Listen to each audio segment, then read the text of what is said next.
ભુજ ખાતે lotus colony વિસ્તારમાં road પહોળો કરવાની કામગીરીને લઈને વિવાદ ઊભો થયો છે।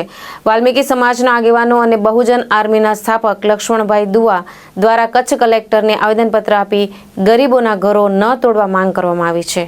ભુજની લોટસ કોલોનીમાં રોડ પહોળો કરવાની કામગીરીથી અનેક પરિવારો ઘર વિહોણા થવાની ભીતિ વ્યક્ત કરી રહ્યા છે। આગેવાનો દ્વારા માંગ કરવામાં આવી છે કે રોડની બંને બાજુ સમાન રીતે વિસ્તરણ કરવામાં આવે, જેથી કોઈનો આશરો ન છીનવાય। સાથે ધોરણ 10 અને 12ની પરીક્ષાઓ નજીક હોવાથી વિદ્યાર્થીઓના ભવિષ્ય પર અસર ન થાય તે મુદ્દો પણ ઉઠાવવામાં આવ્યો છે। લખનભાઈ દુઆએ આક્ષેપ કર્યો છે કે વર્ષોથી વસવાટ કરતા ગરીબ પરિવારોને ટૂંકી નોટિસ આપી ઘર તોડવાની કાર્યવાહી કરવામાં આવી રહી છે। જો ગરીબોના ઘરો તોડવામાં આવશે તો પરિવારો કલેક્ટર કચેરીએ જઈ આશરો લેશે તેવી ચેતવણી પણ આપવામાં આવી છે। समस्त वाल्मीकि समाज અને વાલ્મીકી નગરમાં રહેતા સમસ્ત ભાઈઓ અને અમારી સાથે લખનભાઈ દુઆએ આજે જે કલેક્ટર ઓફિસમાં અમારી રજૂઆત અમે જે કરવા આવ્યા છીએ એ બહુ ગંભીર સમસ્યા છે। એક ખાલી વાલ્મીકી નગરની સમસ્યા નથી, જેટલા સ્લમ એરિયાઓ છે, ઝૂંપડપટ્ટી એરિયાઓ છે, ગાંધીધામથી કરી આદિપુરથી કરી કંડલાથી કરીને બધામાંથી અત્યારે માથે ચૂંટણી આવી રહી છે અને નેતાઓને જે છે ને પોતાના વિકાસનું નામની પીપોળી વગાડી રહ્યા છે। એ પીપોળીમાં જો એ પ્રજાને નહીં સાચવે તો એનું પરિણામ બહુ ખરાબ આવવાનું છે। તો મેન તો આ પ્રજાને, આ જનતાને અમે જગાડીએ છીએ કે અત્યારે આપણાને ઘર વિહોણા કરી રહ્યા છે, તો હવે તમે વિચારો અને એનો નિર્ણય કાઢો। તમે વિકાસ કરો છો, રોડો બનાવો છો, સારી વાત છે, પણ 100 વર્ષથી 90 વર્ષ તો અમારા બાપ દાદાઓને થઈ ગયા છે, 50 વર્ષ અમને થઈ જશે અને હવે તમે એમ કહો છો કે અમે દબાણની જગ્યાએ છીએ તો અમે જઈએ ક્યાં? એનું પણ રસ્તો તમે જ બતાવો। વોટ લેવા આવો છો ત્યાં સાહેબ, ત્યારે તો તમે એમ નથી કહેતા કે તમે ઝૂંપડપટ્ટી એરિયાના છો, તમારા વોટ માન્ય નહીં ગણાય। ત્યારે તો આપ સાહેબ શ્રી આમ હાથ જોડીને આવો છો, અમને કરજો આમ કરીને બધી પ્રજાને આમ જેને કહેવાય ને કે હોસલાવીને બધું તમારું કામ કરી રહ્યો છો। અને આજે પ્રજા જ્યારે દુઃખી થઈ રહી છે, પ્રજાને જ્યારે તકલીફ છે, એનું કારણ જ છે આ સરકાર પહેલાથી જ જો જેટલા બી સ્લમ એરિયા છે ત્યાં તમે જોશો દારૂની બધીઓ, જુગારની બધીઓ, નશાઓની બધીઓ, એટલે કે એ ભણે જ નહીં, ઉપર આવે જ નહીં, એ શિક્ષિત થાય જ નહીં। એ શિક્ષિત થશે તો તમારાથી લડશે ને, કોનાથી લડશે? તો એ એમનું પ્લાન છે। એમાંથી જો થોડા ઘણા કોકનું સારું લઈને લડે છે તો હવે એમનું પ્લાન બનાવ્યું કે ભાઈ ચલો હવે રોડનો વિકાસો થઈ રહ્યો છે તો તમે હટી જાઓ।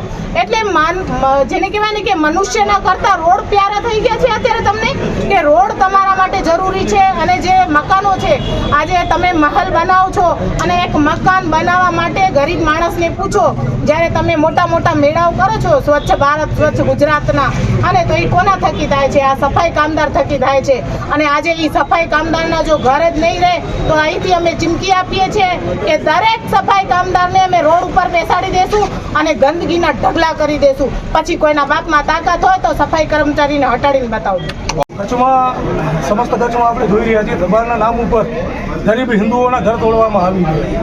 હિન્દુઓની સરકાર હોય અને હિન્દુઓના જ ઘર તોડવામાં આવે એટલે ક્યાંક ને ક્યાંક એવું લાગે છે કે રાજનીતિનો શિકાર ગરીબ હિન્દુઓ બની ગયા છે। પહેલે તો એ હિન્દુઓને પણ ચેતવણી આપું છું કે ચેતી જજો। આજે ગૌચરના નામ ઉપર ઘણા લોકોએ, ખાસ કરીને સત્તા પક્ષવાળાએ જે દબાણ કરી બેઠા છે એમના ઉપર કોઈ જાતના એક્શન લેવાતા નથી। જ્યારે સિટીમાં રહેતા આજે લોટસ કોલોનીમાં વાલ્મીકી સમાજના લોકો રહે છે, આજે 40-50 વર્ષથી ત્યાં આગળ એમના દબાણના નામ ઉપર, એટલે રોડ પહોળો બનાવવાના નામ ઉપર કહે છે કે તમે દબાણ કરી બેઠા છો તો મકાન વહેલી તકે ખાલી કરજો, અન્યથા મકાન તોડી નાખવામાં આવશે। એ સંદર્ભે આજે કલેક્ટર સાહેબને રજૂઆત કરવા માટે આવ્યા છીએ કે એમની છત ન તૂટે, રોડ પહોળા કરો, વિકાસ કરો, આપણા દેશનો વિકાસ થાય, બહુ સારી વાત છે। હું તો કહું છું કે ચાઇના અને અમેરિકાથી પણ આગળ આપણું ભારત દેશ હોવું જોઈએ, પણ ગરીબોના ઘર તોડી અને કોઈ દિવસ કોઈ દેશનો વિકાસ થતો નથી। આજે કલેક્ટર સાહેબ આગળ રજૂઆત કરવા માટે આવ્યા છીએ અને જો અહીંયા કને મકાન તોડવામાં આવશે, અમારી એક માંગ હતી કે ભાઈ 8 મીટર મકાન તોડવામાં આવે જેની જગ્યાએ 3 થી 4 મીટર કરવામાં આવે, જે થકી કમસે કમ એમની છત બચી જાય, રહેવા માટે એક સગવડ રહે। તોડો, કોઈ વાંધો નહીં, રોડ પહોળા બનાવો, અદાણીને આપી દો, અંબાણીને આપી દો, બીજા કોઈ અહીંયાના ભાજપના લુખા નેતા હોય એમને જમીન આપી દો, કોઈ વાંધો નહીં, આપો બધાને, પણ ગરીબોની છત દૂર કરતા નહીં। જો એવું થશે તો જેટલા બી લોકોના મકાન તૂટશે, બધા લોકોના જેટલા પણ ટપણિયા ઘર ગૃહસ્થી ચલાવવા માટેના ટપણિયા છે એ બધા કલેક્ટર ઓફિસમાં રાખીને બેસી જશે, કારણ કે આ એક સરકારી ઓફિસ છે, કોઈની મિલકત નથી. એટલે લછૂટ કે કલેક્ટર ઓફિસ આગળ આવી અને કલેક્ટર સાહેબનો સહારો લેવો પડશે.